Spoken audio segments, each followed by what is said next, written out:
GV Balita Express.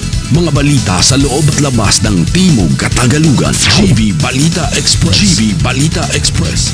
Narito na ang GV Balita Express.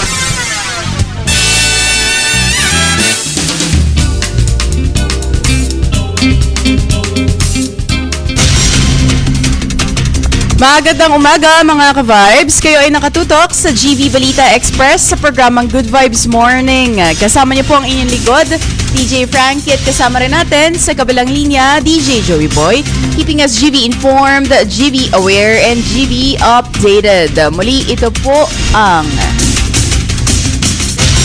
GV Balita Express.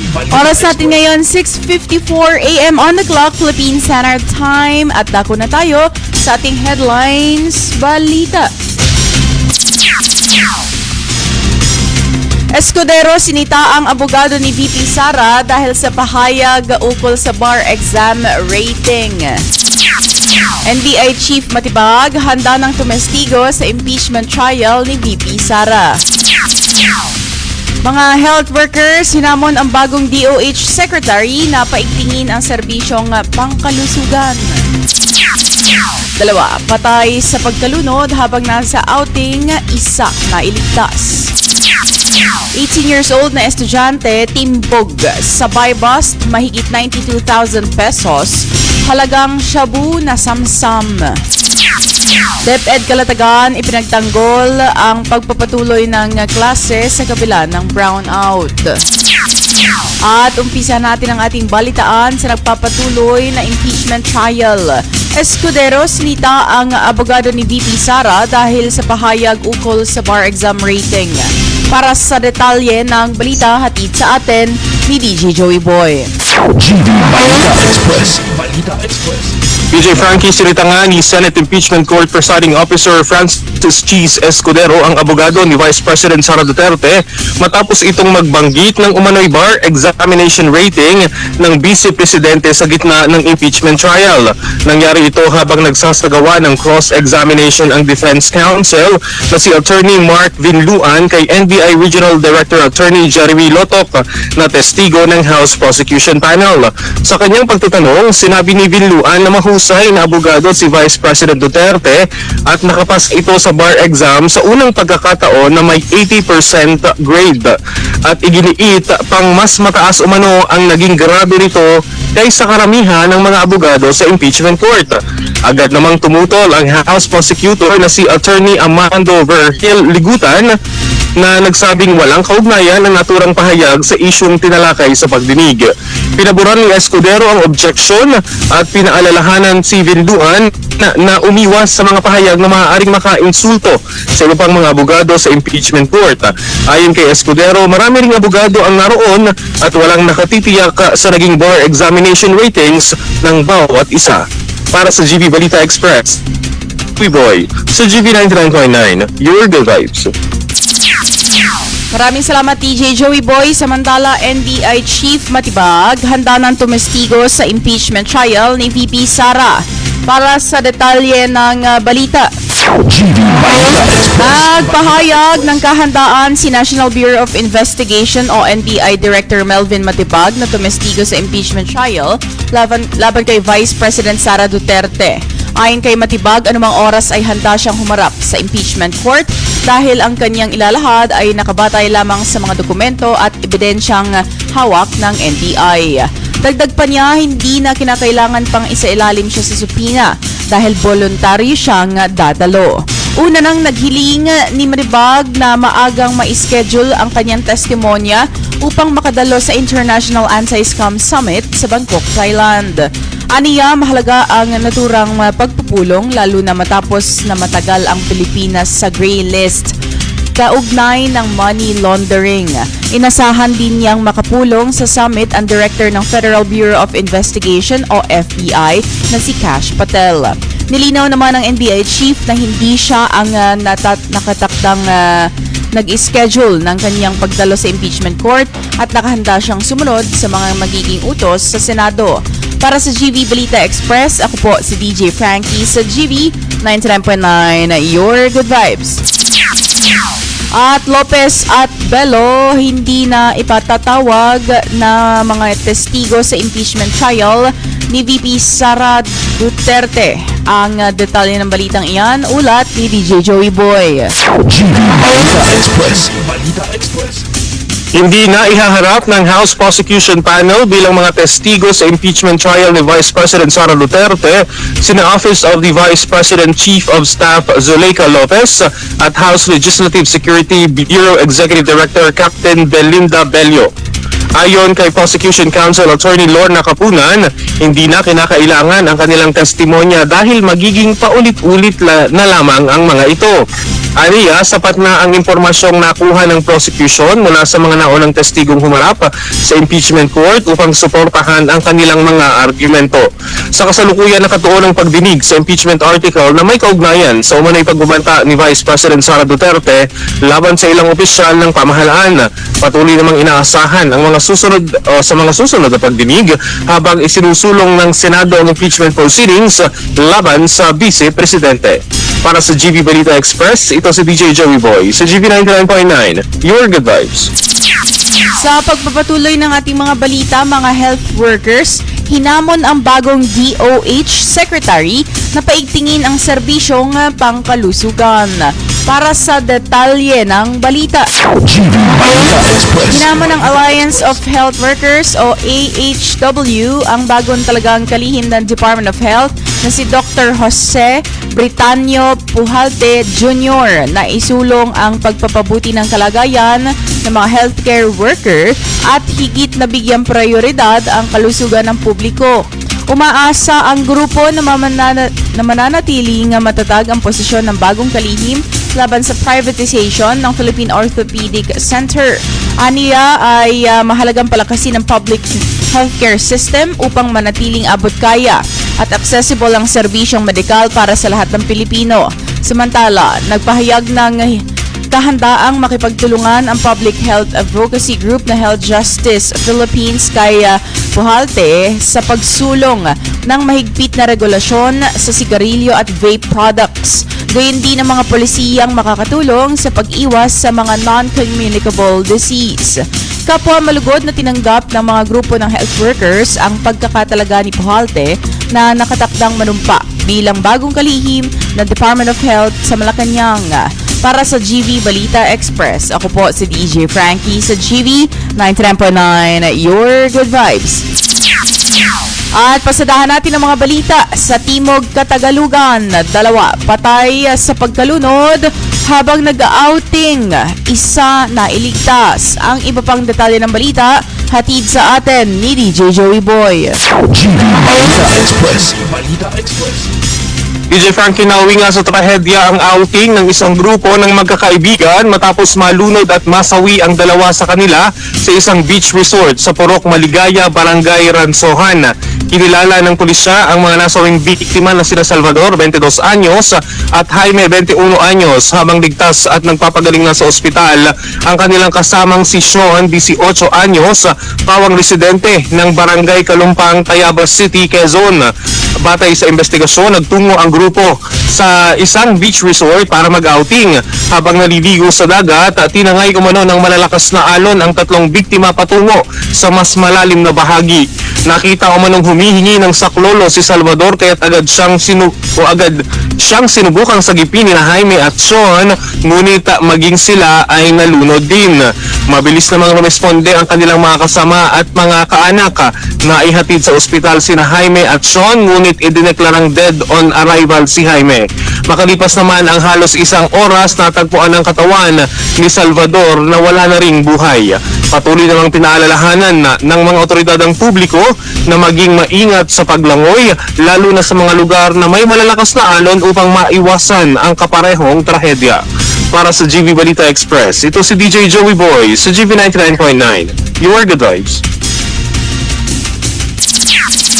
At 18 years old na estudyante timbog sa buy-bust. Mahigit 92,000 pesos halaga ng shabu na samsam. Para sa detalye ng balita, GV Balita Express. Arestado ang isang 18 years old na estudyante matapos maaktuhang isinagawa ang bypass operation ng pulisya sa Barangay Bagtas, Bayan ng Tanza, Cavite. Kinilala ang suspect na si alias Clarence, residente ng Barangay Cabuco sa 13 Martires City at kabilang umano sa high-value individual list ng pulisya.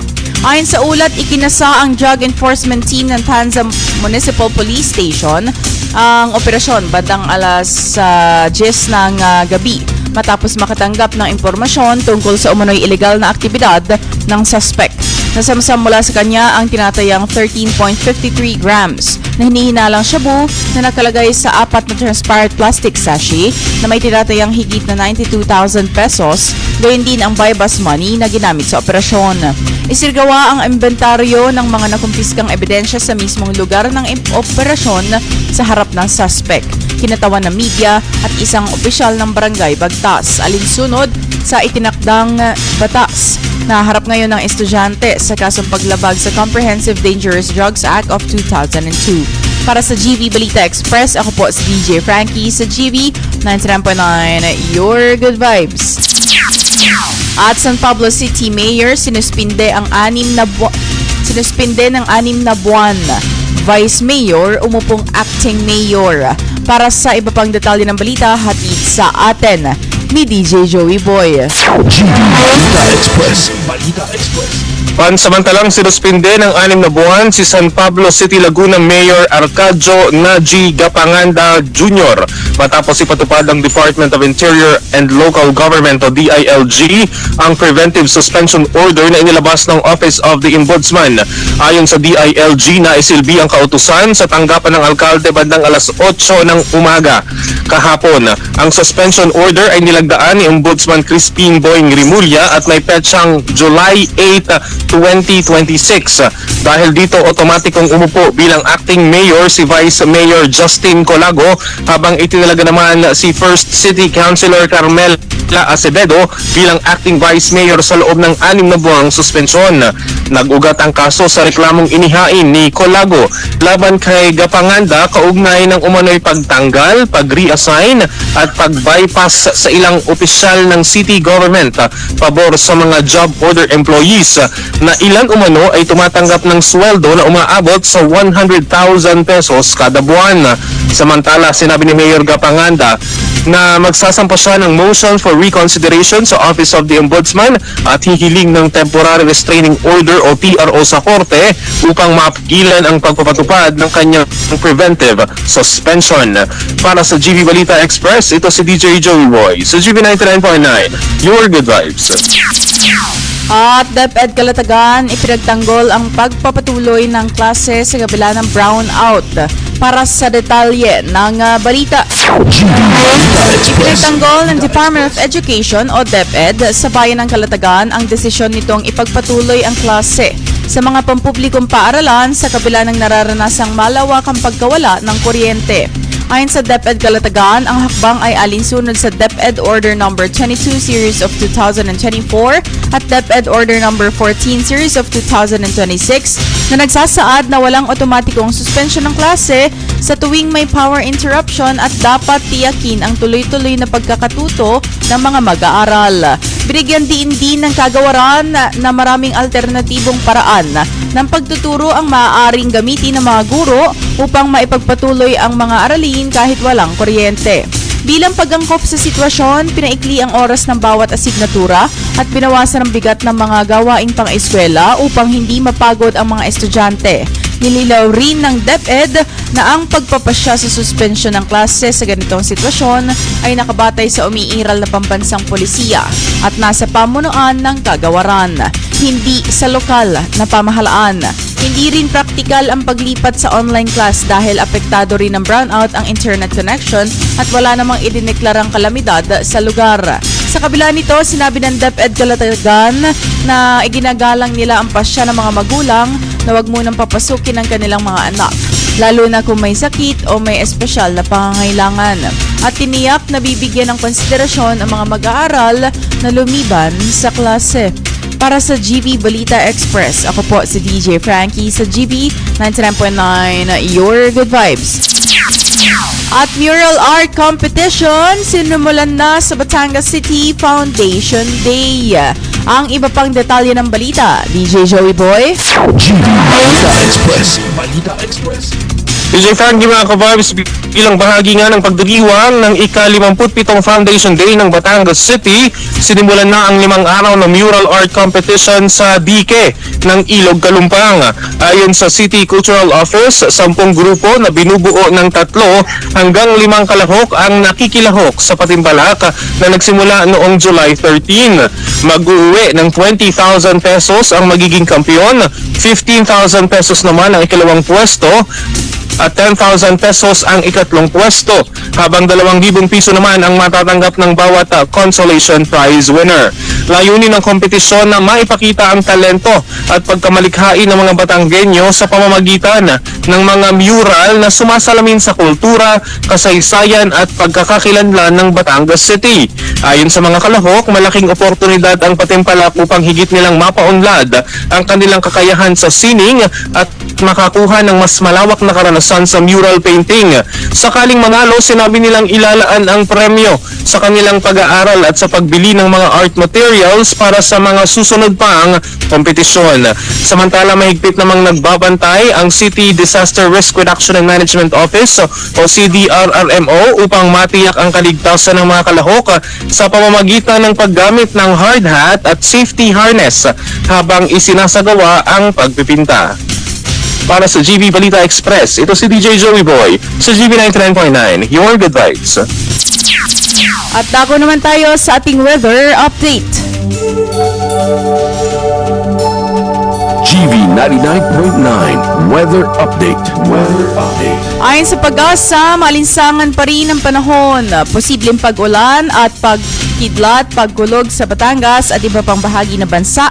At para sa detalye ng balita, GB Balita Express. nagbabala ang Philippine Atmospheric, Geophysical and Astronomical Services Administration o Pag-asa na makakaranas pa rin na mainit at maalinsangang panahon ang malaking bahagi ng bansa ngayong araw kasabay ng posibilidad ng mga panandaliang pag-ulan at thunderstorms. Ayon sa Pag-asa, ang habagat o southwest monsoon ay patuloy na nakaapekto sa kanlurang bahagi ng Northern Luzon, habang ang Metro Manila at nalalabing bahagi ng bansa, kabilang ang Batangas, ay makakaranas ng bahagyang maulap hanggang maulap na kalangitan na may pulupulong pag-ulan o pagkidlat, pagkulog dulot ng localized thunderstorms. Pinapayuhan po ang publiko na mag-ingat dahil sa posible pa ring magbaha at pagguho ng lupa sa mga lugar na makakaranas ng malalakas na thunderstorms. Sa Batangas, inaasahang naglalaro sa 24 hanggang 33 degrees Celsius ang temperatura na may mahina hanggang katamtaman na hangin mula sa timog kanluran at bahagyang hanggang katamtaman na pag-alon sa karagatan. Paalala po ng Pag-asa, magdala ng payong o kapote at patuloy na bantayan ang sumusunod na weather advisories, lalo na kung may planong bumiyahe o magsagawa ng aktibidad sa labas. Para sa GB Balita Express, ako po si DJ Frankie sa GB 99.9, Your Good Vibes. At dako tayo sa ating Good Vibes balita. 2 bagong district hospital sa Batangas sinimulan sa ilalim ng Hearts Program. Para sa detalye ng Hearts Program, DJ Joey Boy, pasok. GB Balita Express. Balita Express. DJ Frankie mga ka-vibes, 2 bagong district hospital nga sa Batangas Province ang sinimula na sa ilalim ng Hearts Program.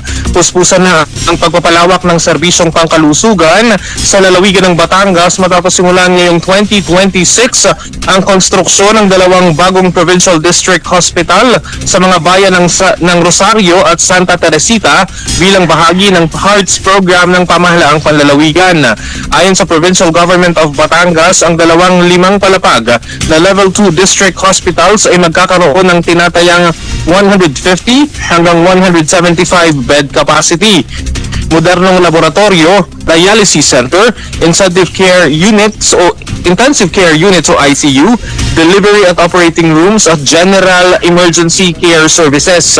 Layunin nitong mapalapit ang dekalidad na serbisyong medikal sa mas maraming Batanggenyo. Inaasahang magsisilbi ang Santa Teresita District Hospital sa mga residente ng una, ikalawa at ikatlong distrito ng lalawigan, habang ang ospital naman sa Rosario, Batangas ay magpapalawak din ng akses sa serbisyong pangkalusugan sa silangang bahagi naman ng lalawigan. Ang proyekto ay bahagi ng advokasiyang matatag na kalusugan sa ilalim ng HEARTS program ng pamahalaang panlalawigan. Para sa GV Balita Express, ito si DJ Joey Boy sa GV 99.9, Your Good Vibes. At yan ang kabuuan ng ating balita ngayong umaga, 7:14 a.m. on the clock, Philippine Standard Time. Hatid sa atin ng Lipa Medics Medical Center. You may reach them at their number 756-1190 or you may visit them on their Facebook page, Lipa Medics Medical Center. Today is July 15, 2026. Manatiling nakatutok sa the most influential Good Vibes radio station. My name is DJ Frankie at nakasama natin sa kabilang linya, DJ Joey Boy, Kimis GB Informed, GB Aware, and GB Updated. Dito lamang yan sa GB 99.9, Your Good Vibes. GB Balita Express. Magandang umaga po Balita sa nanonood Express. sa ating Facebook live stream. Pwede nyo rin po kaming mapanood at mapakinig 24/7 sa aming online streaming platform na gv999.live. I-type lamang sa inyong mga browser, gv999.live. At pwede din kayo makipagkulitan doon dahil meron kaming live chat. At God bless everyone. Happy Wednesday. Have a great day po.